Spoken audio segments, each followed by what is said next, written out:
Pemirsa, 4 kecamatan di Ogan Komering Ulu terendam banjir dan nyaris terisolir.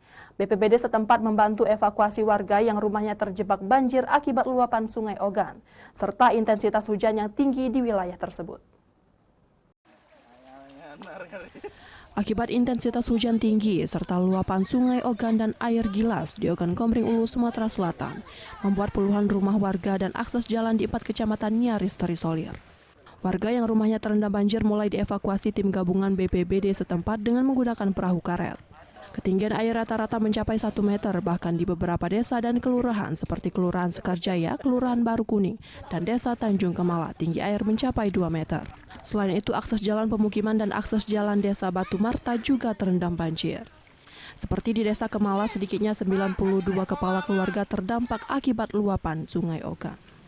Untuk saat ini kalau di lingkungan RT 22 Dusun 6 Desa Tanjung Kemala belum ada yang terkena banjir kalau rumah, tapi untuk di pekarangan sudah ada yang kena. Tapi kalau di Dusun Induk udah kurang lebih 10 rumah yang terkena banjir. Ini oleh karena curah hujan yang sangat tinggi dengan durasi waktu yang cukup lama. Ini setelah kami koordinasi dengan pihak BMKG, ini penyebabnya yaitu ini adanya fenomena alam. Hingga saat ini warga yang berada di sepanjang aliran Sungai Ogan diminta waspada akan banjir susulan. Dari Ogan Komering Ulu, Widori Agustino, iNews melaporkan.